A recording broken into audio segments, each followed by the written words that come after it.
एक बार ऐसा हुआ कि विनोद खन्ना के अक्सर आंसू आ जाया करते थे, है ना। तो ओशो ने पूछवाया कि विनोद दुखी क्यों है ना, पहले जैसा प्रसन्न नहीं है।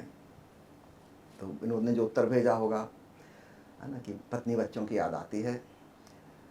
ओशो ने कहा नहीं, उसको समझ नहीं आ रहा, उसको पत्नी बच्चों की याद नहीं आ रही।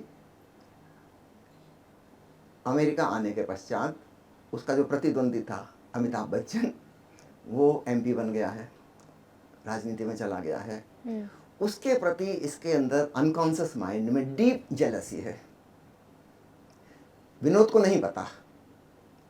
तो उससे कहो कि वो भारत लौट जाए और अमिताभ बच्चन जिस पार्टी में है उसके अगेंस्ट वाली पार्टी ज्वाइन करे और चुनाव लड़े सांसद का।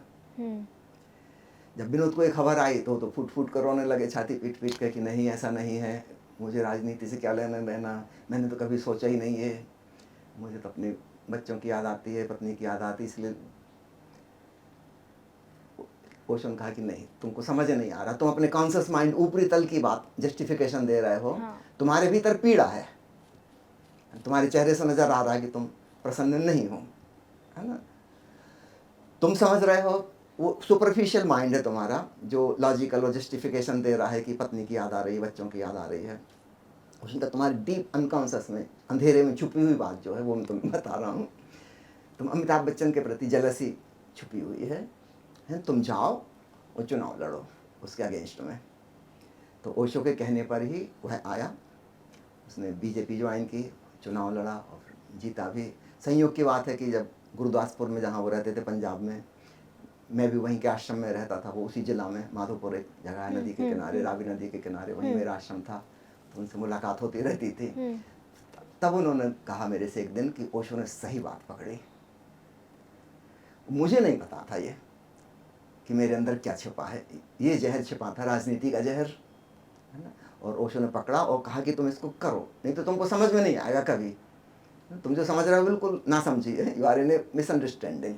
और वही हुआ, भारत लौट के आने के बाद कोई पत्नी बच्चों से उनका संबंध नहीं जुड़ा, थोड़े ही दिन में किसी और के प्रेम में पड़ गए, उससे विवाह कर लिया, फिर नए बच्चे हो गए, है ना।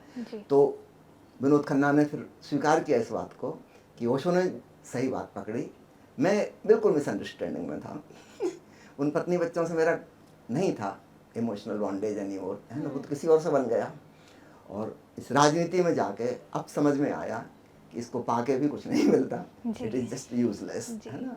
ऊंचे पद पर पहुंच गए, मिला तो कुछ भी नहीं।